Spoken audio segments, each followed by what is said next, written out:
Hello fellow ranchers, welcome back to another video. This is the last episode of the BAE Hawk. Yes, it is the very last one of this little quick build of an aircraft. And it was a fun build, I will be honest. It kept me busy. Something to do in the meantime. Of course, we do have the votes that are now in for which aircraft, which will be announced at the end of this video. And by the time you've seen this video, it's a bit late now, unfortunately, if you haven't voted. But next time you may vote again on the next video. But still, anyway, on this video, we will be doing in the actual history of the BAE Hawk and our actual BAE Hawk, or XX310. Right, I did have a complaint at the last episode on the Fowler Net about the AI voice I use. Yes, I know it's not the nicest of voices in the world. Obviously, this person's comment will be put up on here now. I'm not going to try to say the name because I'm going to butcher it. Reason why I use that and pretty much should do that for the histories of the aircraft is simply because of the fact that I aim to get 100% accuracy regarding history facts on our aircraft, and I struggle to read and write, and pretty much listening to me going is not fun. So trust me, my friend, I am trying to make your life better and my life easier. So please cut me some slack. Unless you've got an AI voice generator that I can actually use, which does sound better, then if it's constructive criticism, yes, I'll take it. I'll understand it. But if you're just going to say without being constructive, then I'm not going to lose any sleep over it. So anyway, we'll steer clear off that topic now, and we'll move on to the history of the Hawk itself. Let's do it, guys. In 1964, the Royal Air Force specified a requirement, Air Staff Target, AST, 362, for a new fast jet trainer to replace the fallen Gnat. The Sea-Picat Jaguar was originally intended for this role, but it was soon realized that it would be too complex an aircraft for fast jet training and only a small number of two-seat versions were purchased. Accordingly, in 1968, Hawker Siddeley Aviation, HSA, began studies for a simpler aircraft, initially as Special Project, SP-117. The design team was led by Ralph Hooper. This project was funded by the company as a private venture, in anticipation of possible IAF interest. The design was conceived of as having tandem seating and a combat capability in addition to training, as it was felt the latter would improve export sales potential. By the end of the year, HSA had submitted a proposal to the Ministry of Defense based on the design concept, and in early 1970 the IAF issued Air Staff Target, AST, 397, which formalized the requirement for new trainers of this type. The IAF selected the HS.1182 for their requirement on the 1st of October 1971, and the principal contract, for 175 aircraft, was signed in March 1972. The prototype aircraft XX-154 first flew on the 21st of August 1974 from Dunsfold, piloted by Duncan Simpson, chief test pilot of HSA, Kingston, reaching 20,000 feet in a flight lasting 53 minutes. 5. All development aircraft were built on production jigs. The program remained on time and to budget throughout. The Hawk T1 entered IAF service in late 1976. The first export Hawk 50 flew on the 17th of May 1976. This variant had been specifically designed for the dual role of lightweight fighter and advanced trainer. It had a greater weapons capacity than the T.1. The RAF Red Arrows depart the 2014 Royal International Air Tattoo, England, in a colour scheme that commemorates their 50th year.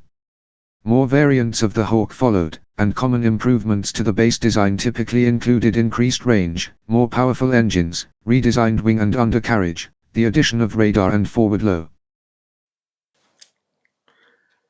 Right, fellow Rangers, bad news. It's only pretty much, sadly, I've not been able to find hardly any information on this aircraft, XX 310. I'm suspecting, due because of the fact that she is still part of the RAF, as in active service with the Royal Red Arrows. She is, not many people know about her apart from, of course, the Red Arrows. So the only information I do have, which I will put up on screen in a moment, and so just in case you want to read it, is also, I'm not going to say the name of the airfield because my reading is terrible. Our aircraft suffered a bird strike on Wednesday, the 25th of August 2021. This is what it says. The plane was forced into an emergency landing after a bird strike during an aerial display. A spokesperson confirmed the plane was forced to land at Malhan, could be, I'm not going to say, yesterday. The spokesperson said an aircraft from the Royal Air Force aerobatics team completed a precautionary landing at RAF Manham yesterday due to suspected bird strike.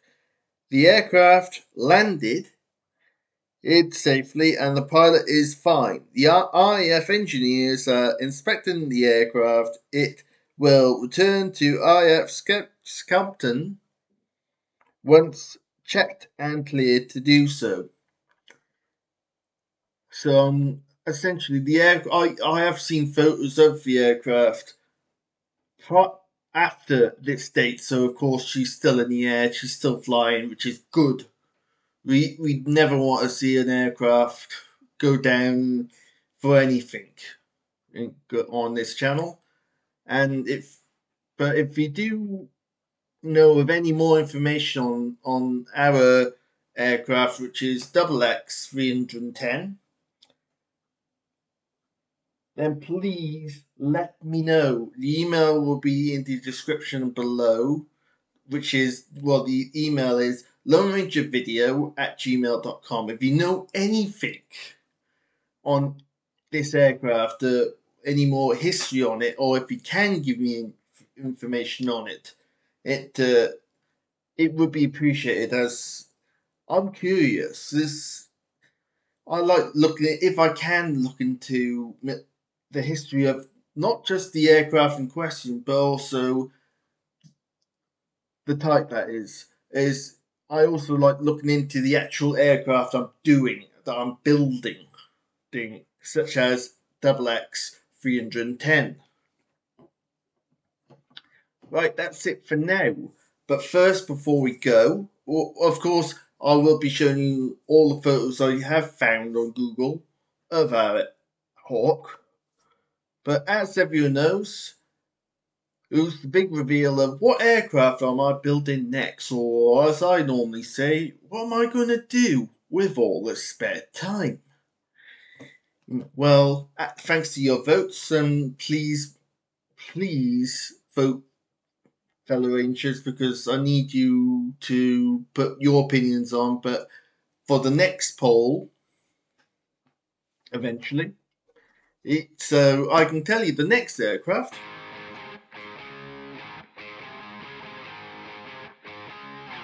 Yes, it is the F4F Wildwood.